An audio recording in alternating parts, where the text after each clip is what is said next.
My channel name fun with Anvesha and Saisha. So आज मी तुम्हाला बनवायला शिकवणार आहे एक फ्रंट पेज ऑफ हिंदी. तो तुम्हाला आठवते का पार्ट 2 मध्ये आय थिंक तो बीटीएस वाला फ्लावर बनवलेला, त्याला छापून घ्या आणि एक फ्रंट पेज तुम्हाला परत दाखवते. असा होता तो मक्कासारखं वाटतंय.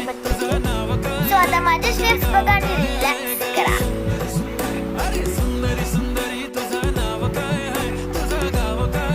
ह्याच्या इनसाइड मला असं वाटतं आपण हिंदीचं एक दिव्या आणि मग हिंदी.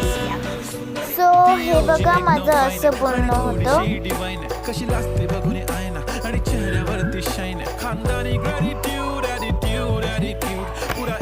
It's finally ready. समोर फिक्का गोल्ड बोलायला पक्की बोल्ड खरंच खूपच सुंदर. बाय.